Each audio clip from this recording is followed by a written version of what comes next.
ഒരു മെട്രിക്സിന്റെ ഫണ്ടമെന്റൽ സ്പേസസിനെ പറ്റിയും Rnന്റെ ഒരു സബ് സ്പേസിന്റെ ഓർത്തോഗണൽ കോംപ്ലിമെന്റിനെ പറ്റിയുമാണ് ഈ വീഡിയോയിൽ ഡിസ്കസ് ചെയ്യുന്നത്. ആദ്യം ഒരു മെട്രിക്സിന്റെ ഫണ്ടമെന്റൽ സ്പേസസ് എന്താണെന്ന് നോക്കാം. എന്നുള്ളത് ഏതെങ്കിലും ഒരു മെട്രിക്സ് അതിന്റെ ട്രാൻസ്പോസ് ആണ് എ ട്രാൻസ്പോസ് എന്ന് വിചാരിക്കുക. ദെൻ എയും എ ട്രാൻസ്പോസുമായിട്ട് അസോസിയേറ്റ് ചെയ്ത് നമുക്ക് 6 വെക്ടർ സ്പേസസ് ഉണ്ട്. എയുടെ റോ സ്പേസ്, എയുടെ കോളം സ്പേസ്, എയുടെ നൾ സ്പേസ്, അതുപോലെ തന്നെ എ ട്രാൻസ്പോസിന്റെ റോ സ്പേസ്, എ ട്രാൻസ്പോസിന്റെ കോളം സ്പേസ്, എ ട്രാൻസ്പോസിന്റെ നൾ സ്പേസ്, ഇങ്ങനെ 6 വെക്ടർ സ്പേസസ് ഉണ്ട്. ഇതിലെ 6 ഡിസ്റ്റിങ്ക്റ്റ് അല്ല, 4 മാത്രമാണ് ഡിസ്റ്റിങ്ക്റ്റ്. കാരണം നമുക്കറിയാം എയും എ ട്രാൻസ്പോസും തമ്മിലുള്ള റിലേഷൻ അറിയാം. എയിലെ ഫസ്റ്റ് കോളായിരിക്കും എ ട്രാൻസ്പോസിലെ ഫസ്റ്റ് റോ, എയിലെ ഫസ്റ്റ് റോ ആയിരിക്കും എ ട്രാൻസ്പോസിലെ ഫസ്റ്റ് കോളം. റോസ് കോളായിട്ട് മാറ്റി എഴുതുമ്പോഴാണ് നമുക്കത് എയുടെ ട്രാൻസ്പോസ് കിട്ടുന്നത്. സോ എയുടെ റോ സ്പേസ് എന്നുള്ളത് എ ട്രാൻസ്പോസിന്റെ കോളം സ്പേസ് തന്നെയാണ്. അതുപോലെ എയുടെ കോളം സ്പേസ് എന്നുള്ളത് എ ട്രാൻസ്പോസിന്റെ റോ സ്പേസ് ആണ്. സോ എയുടെ റോ സ്പേസും എ ട്രാൻസ്പോസിന്റെ കോളം സ്പേസും സെയിം ആണ്, അവർ ഡിസ്റ്റിങ്ക്റ്റ് അല്ല. അതുപോലെ എയുടെ കോളം സ്പേസും എ ട്രാൻസ്പോസിന്റെ റോ സ്പേസും സെയിം ആണ്, അവർ ഡിസ്റ്റിങ്ക്റ്റ് അല്ല. പിന്നെ നൾ സ്പേസിന്റെ കേസിലേക്ക് വരുമ്പോൾ നമുക്കറിയാം Ax ഈക്വൽ ടു 0 എന്നുള്ള ഹോമോജിനസ് സിസ്റ്റത്തിന്റെ സൊല്യൂഷൻ സ്പേസിനെയാണ് എയുടെ നൾ സ്പേസ് എന്ന് പറയുന്നത്. ഇപ്പൊ സപ്പോസ് എ എന്നുള്ളത് ഒരു 3/4 മെട്രിക്സ് ആണെന്ന് വിചാരിക്കുക. അപ്പൊ അങ്ങനെയാണെങ്കിൽ നമുക്ക് അവിടെ 4 കോളംസും 3 റോസും ആണ്. അപ്പൊ നമ്മുടെ Ax ഈക്വൽ ടു 0 എന്നുള്ള ഹോമോജിനസ് സിസ്റ്റത്തില് 4 വേരിയബിൾസ് ഉണ്ടായിരിക്കും. x1, x2, x3, x4 എന്നുള്ള രീതിയിൽ 4 വേരിയബിൾസ് ഉണ്ടായിരിക്കും. കാരണം 4 കോളംസ് ഉണ്ട്, ഓരോ കോളംസിനെയും അസോസിയേറ്റ് ചെയ്ത് നമുക്ക് ഓരോ വേരിയബിൾസ് ഉണ്ടായിരിക്കും.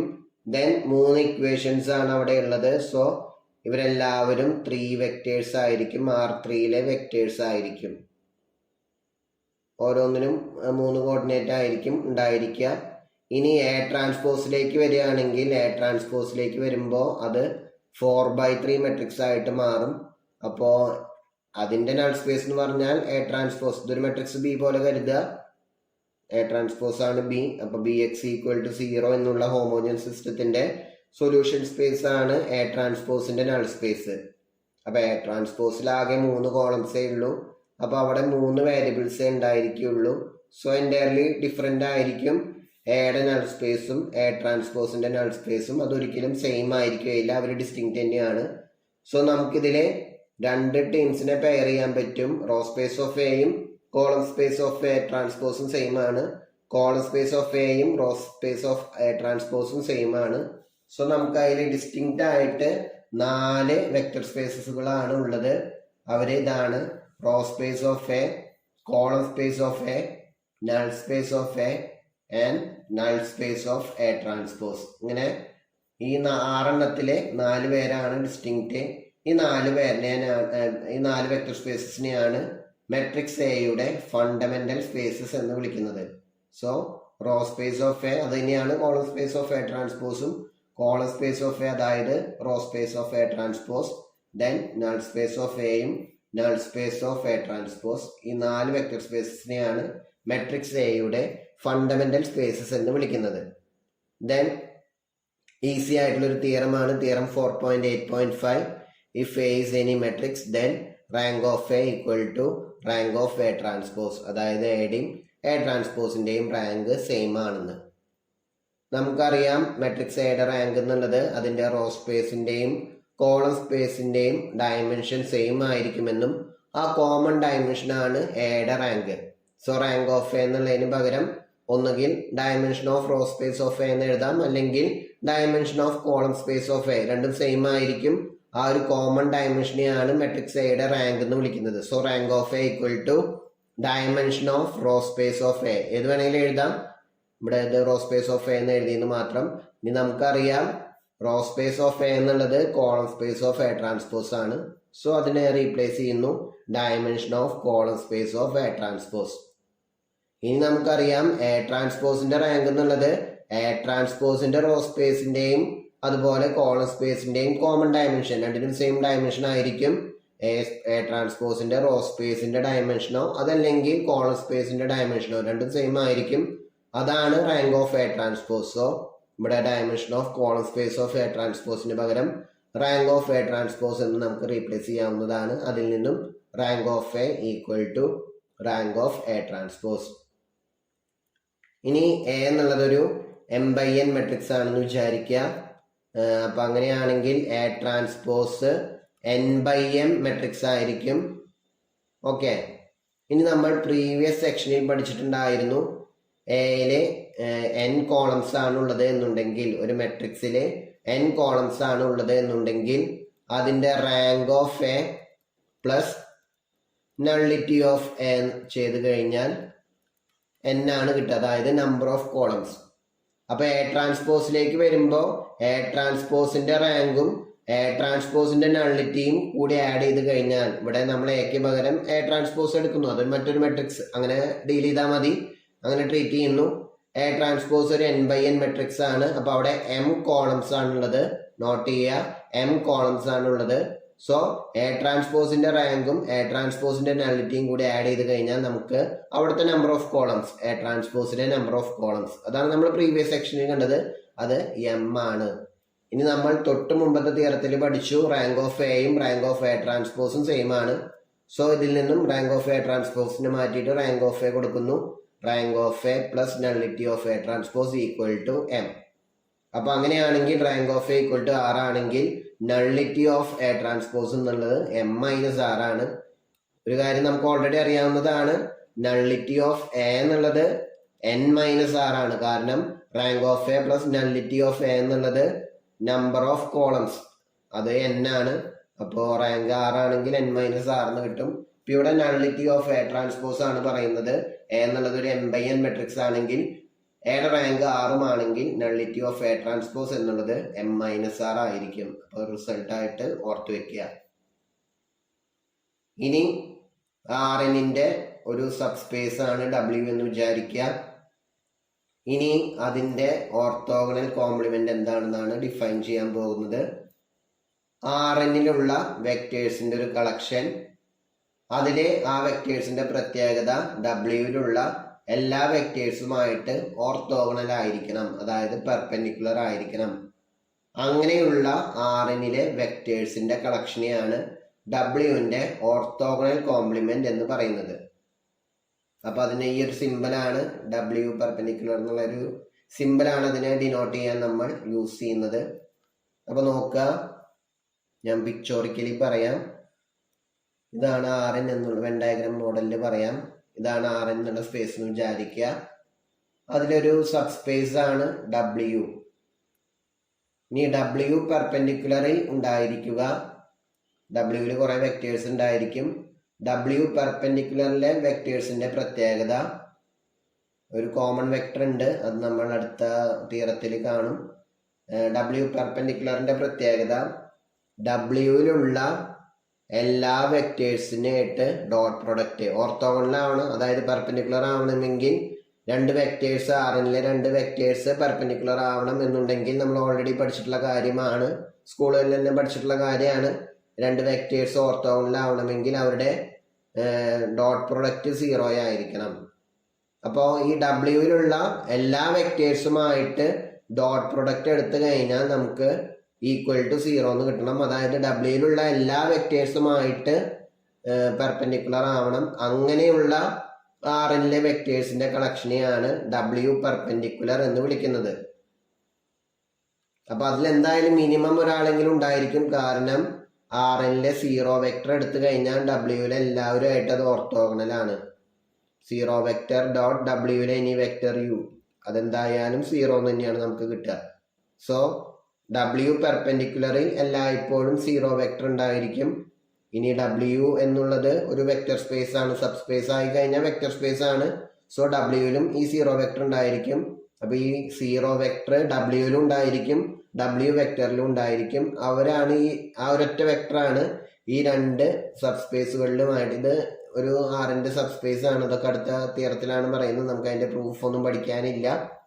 ഈ രണ്ടിലും കോമൺ ആയിട്ട് ആകെയുള്ള ഒരു വെക്ടർ 0 വെക്ടർ ആണ്. അടുത്ത റിസൾട്ട് ആയിട്ട് പറയുന്നുണ്ട്. ഇപ്പൊ ഓർത്തോഗണൽ കോംപ്ലിമെന്റ് എന്താണെന്നുള്ളത് ഓർത്ത് വെക്കുക. Rന്റെ ഒരു സബ് സ്പേസ് ആണ് W. ഇനി Wയിലുള്ള എല്ലാ വെക്ടേഴ്സുമായിട്ട് ഓർത്തോഗണലായിട്ട് വരുന്ന Rnലെ എല്ലാ വെക്ടേഴ്സിന്റെയും കളക്ഷൻ, അതിനെയാണ് ഓർത്തോഗണൽ കോംപ്ലിമെന്റ് ഓഫ് W എന്ന് വിളിക്കുന്നത്. അതിന് നമ്മൾ ഡിനോട്ട് ചെയ്യുന്നത് ഈ ഒരു സിമ്പൽ യൂസ് ചെയ്തിട്ടാണ്, W പെർപെൻഡിക്കുലർ എന്നുള്ളൊരു സിമ്പൽ യൂസ് ചെയ്തിട്ടാണ്. ഓക്കെ, ഇനി ഞാൻ നേരത്തെ പറഞ്ഞ തിയറം 4.8.6, W എന്നുള്ളത് Rന്റെ ഒരു സബ്സ്പേസ് ആണെന്ന് വിചാരിക്കുക. Then first one, W perpendicular is a subspace of Rn. W Rന്റെ സബ്സ്പേസ് ആണെങ്കിൽ അതിന്റെ W പെർപെൻഡിക്കുലർ, അതായത് ഓർത്തോഗണൽ കോംപ്ലിമെന്റും Rന്റെ ഒരു സബ്സ്പേസ് ആണ്. ഇനി the only vector common to W and W perpendicular is 0 vector. രണ്ടെണ്ണത്തിലും രണ്ട് വെക്ടർ സ്പേസിലും കോമൺ ആയിട്ട് വരുന്ന ആകെയുള്ള ഒരു വെക്ടർ എന്ന് പറഞ്ഞാൽ 0 വെക്ടർ. അതായത് Rnലെ 0 വെക്ടർ നമുക്കറിയാം. Rnലാവുമ്പോൾ ഇതാണ് n ടപ്പിൾ, ഫുൾ 0 വരുന്ന n ടപ്പിൾ ആണ് Rnലെ 0 വെക്ടർ. ഇനി അതായത് ഇത് ഉദ്ദേശിക്കുന്നത് ഇതാണ്, W intersection W perpendicular equal to singleton 0 means 0 vector. ഇനി അടുത്തത് പറയുന്നത് W പെർപെൻഡിക്കുലറിന്റെ ഓർത്തോഗണൽ കോംപ്ലിമെന്റ് W ആണ്. W പെർപെൻഡിക്കുലറിന്റെ ഓർത്തോഗണൽ കോംപ്ലിമെന്റ് W ആണ്. അതായത് that is W perpendicular whole perpendicular equal to W. അതാണ് മൂന്നാമത്തെ റിസൾട്ടിൽ പറയുന്നത്. നമുക്ക് ആ റിസൾട്ടുകൾ ഓർത്തു വെച്ചാൽ മതി. നമുക്ക് അതിൻ്റെ ഒരു എക്സാമ്പിൾ നോക്കാം. R2 എടുക്കുന്നു. R2വിലെ ഒറിജിനിലൂടെ പാസ് ചെയ്യുന്ന ലൈനുകളെല്ലാം R2വിന്റെ സബ്സ്പേസ് ആണെന്ന് നമ്മൾ വെക്ടർ സ്പേസിന്റെ ആദ്യത്തെ സെക്ഷനിൽ കണ്ടിട്ടുണ്ട്, സബ്സ്പേസിന്റെ സെക്ഷനിൽ കണ്ടിട്ടുണ്ട്. അപ്പോൾ W എന്നുള്ളത് R2, അതായത് XY പ്ലെയിൻ, ഒറിജിനിലൂടെ പാസ് ചെയ്യുന്ന ഒരു ലൈനായിട്ട് നമ്മൾ W എടുക്കുന്നു. ഇനി ഇതിന്റെ ഓർത്തോഗണൽ കോംപ്ലിമെന്റ് W പെർപെൻഡിക്കുലർ എന്നുള്ളത് ഒറിജിനിലൂടെ പാസ് ചെയ്യുന്ന ഈ ലൈനിനോട് പെർപെൻഡിക്കുലർ ആയിട്ട് വരുന്ന ലൈൻ, Wനോട് ഓർത്തോഗണൽ, അതായത് പെർപെൻഡിക്കുലർ ആയിട്ട് വരുന്ന ഒറിജിനിലൂടെ പാസ് ചെയ്യുന്ന ലൈനാണ് Wന്റെ ഓർത്തോഗണൽ കോംപ്ലിമെന്റ് ആയിട്ടുള്ള W പെർപെൻഡിക്കുലർ. ഇതിൽ ഓരോ വെക്ടർ എടുത്താലും, ഇതിലെ ഓരോ വെക്ടർ ഏത് വെക്ടറുമായിട്ട് ഡോട്ട് പ്രൊഡക്റ്റ് എടുത്താലും നമുക്ക് 0 വരും. നിങ്ങൾ ഏതെങ്കിലും രണ്ട് ലൈൻസ് വേണമെങ്കിൽ കൺസിഡർ ചെയ്യാം. അപ്പൊ R2ലൊരു ലൈനാണ് y ഈക്വൽ ടു x, നമുക്കറിയാവുന്നതാണ്. ഒറിജിനിലൂടെ പാസ് ചെയ്യുന്ന, ഈസി ആയിട്ട് നമുക്ക് ഡീൽ ചെയ്യാവുന്ന ഒരു ലൈനാണ് y ഈക്വൽ ടു x. അപ്പൊ ഇതിന്റെ ഓർത്തോഗണൽ കോംപ്ലിമെന്റ് ഇത് 45 ഡിഗ്രിയിൽ പോകും. ഇതിന്റെ ഓർത്തോഗണൽ കോംപ്ലിമെന്റ് ഈ ഒരു ലൈനാണ്. അതിന്റെ ഇക്വേഷൻ നമുക്ക് അറിയാവുന്നതാണ്, y ഈക്വൽ ടു -x. അപ്പൊ ഇതിലൊരു ആർബിട്രറി പോയിന്റ് ഞാൻ ഇപ്പൊ ഇതിലുണ്ടാവുക y ഈക്വൽ ടു x, അതായത് ഇതിലുണ്ടാവുന്ന പോയിന്റ്സ് x, y എന്നുള്ള പോയിന്റുകളുടെ പ്രത്യേകത എക്സും വൈയും ഈക്വൽ ആയിരിക്കും. അപ്പൊ അതായത് ഇതിൽ 0 0 ഉണ്ടാവും, 1 1 ഉണ്ടാവും, -1 ഉണ്ടായിരിക്കും, 2 2, ഇനി 1/2 1/2, -1/3 -1/3, ഇങ്ങനെയുള്ളവരൊക്കെയാണ് Wയിലെ മെമ്പേഴ്സ്. ഇനി നമുക്ക് y ഈക്വൽ ടു -xലെ മെമ്പേഴ്സിന്റെ നോക്കാം. അപ്പൊ അതിലുണ്ടാവുക ഓർഡേറ്റ് പെയർ XY, അവരുടെ പ്രത്യേകത ഇതാണ്, y ഈക്വൽ ടു -x. അപ്പൊ അങ്ങനെയാണെങ്കിൽ ഇപ്പൊ ഇതിൽ വരുന്ന ഒരാളാണ് 1 -1 -1 1, ഇതെല്ലാം ഇതിൻ്റെ ഉള്ളിൽ വരും. y ഈക്വൽ ടു -x ആയാൽ മതി. 0 0 എന്തായാലും പെടും. ഇനി ഇപ്പോ 2 -2, 1/2 -1/2, -1/3 1/3, ഈ ടൈപ്പ് പോയിന്റ്സ് ആണ് ഈ ഒരു ലൈനിൽ ഉണ്ടാവുക, y ഈക്വൽ ടു -x എന്നുള്ള ലൈനിൽ ഉണ്ടാവുക. ഇനി ഇതിലത്തെ ഒരു വെക്ടറും ഡോട്ട് ഇതിലത്തെ ഒരു വെക്ടറും ചെയ്ത് നോക്കാം. 1 -1 ഡോട്ട് 2, 2, ഡോട്ട് പ്രൊഡക്റ്റ് അറിയാം, a1 b1 dot a2 b2 ആണെങ്കിൽ a1 a2 plus b1 b2. So 1 × 2 plus -1 × 2 0 എന്ന് വരും. ഇനി മറ്റൊരു വെക്ടർ ആയിട്ട് നോക്കാം, 1/2 ആയിട്ട് നോക്കി നോക്കാം. 1 -1 ഡോട്ട് 1/2 -1/2, സോറി 1/2 1/2. ഇതേപോലെ തന്നെ നമുക്ക് 0 എന്ന് കിട്ടും. സോ ഇതിലുള്ള W പെർപെൻഡിക്കുലർ, അതായത് y ഈക്വൽ ടു -xലെ ഏതൊരു വെക്ടർ എടുത്താലും ഇതെല്ലാം പോയിന്റ്സിനെ നമുക്ക് അതിന്റെ പൊസിഷൻ വെക്ടർ ആയിട്ട് കൺസിഡർ ചെയ്യാവുന്നതാണ്. 1, -1 ഞാൻ വെക്ടർ ഫോമിൽ എഴുതിയിട്ടില്ല. 1,1 ആണെങ്കിൽ നമ്മുടെ IJK ഫോമിൽ എഴുതുമ്പോൾ I+J എന്നുള്ള വെക്ടർ, 1 - 1 ആണെങ്കിൽ അതിന്റെ പൊസിഷൻ വെക്ടർ I - J. ഇപ്പൊ 2,2 ആണെങ്കിൽ 2I + 2J. 1/3, -1/3 ആണെങ്കിൽ 1/3I - 1/3J. ഞാൻ വെക്ടർ ഫോർമാറ്റിൽ എഴുതിയിട്ടില്ല, ഇതിന്റെ പൊസിഷൻ വെക്ടേഴ്സ് ആണ് ഇത്. ഓക്കെ, അപ്പൊ ഇങ്ങനെ നോക്കിക്കഴിഞ്ഞാൽ ഈ ലൈനിലുള്ള ഏതൊരു പോയിന്റ് എടുത്താലും ഇതിലുള്ള എല്ലാ പോയിന്റ്സുമായിട്ട് പെർപെൻഡിക്കുലർ ആയിരിക്കും. സോ W ഞാൻ ജനറൽ കേസ് ആണ് പറഞ്ഞത്, ഇവിടെ ഒരു പെർട്ടിക്കുലർ കേസ് പറഞ്ഞു എന്ന് മാത്രം. ഒറിജിനിലൂടെ പാസ് ചെയ്യുന്ന y = x എന്നുള്ള ലൈൻ എടുത്തു എന്ന് മാത്രം, ഈസി ആയിട്ട് നമുക്ക് അറിയാവുന്നതായതുകൊണ്ട്. ഇനി ജനറൽ കേസിലേക്ക് ഒന്നും കൂടിയും പറയാം. W എന്നുള്ളത് ഒറിജിനിലൂടെ പാസ് ചെയ്യുന്ന ഏതെങ്കിലും ഒരു ലൈൻ, അതിന്റെ ഓർത്തോഗണൽ കോംപ്ലിമെന്റ് എന്നുള്ളത് ഒറിജിനിലൂടെ പാസ് ചെയ്യുന്ന മറ്റൊരു ലൈൻ, ആ ലൈനിന്റെ പ്രത്യേകത W-യുമായിട്ടത് പെർപെൻഡിക്കുലർ ആയിരിക്കും.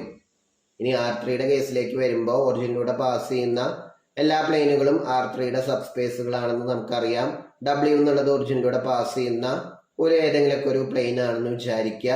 ദെൻ ആ വെക്ടർ സ്പേസിന്റെ ഓർത്തോഗണൽ കോംപ്ലിമെന്റ് എന്നുള്ളത് ഒറിജിനിലൂടെ പാസ് ചെയ്യുന്ന, ഇപ്പൊ ഇവിടെ W എന്നുള്ളത് ഷെയ്ഡഡ് ആയിട്ട് കാണുന്നുണ്ട്, ഒരു പ്ലെയിൻ ആയിട്ട് അത് കൺസിഡർ ചെയ്യണം. 3D ഇമേജ് ആണ്, 2Dയിൽ വരയ്ക്കുന്നു.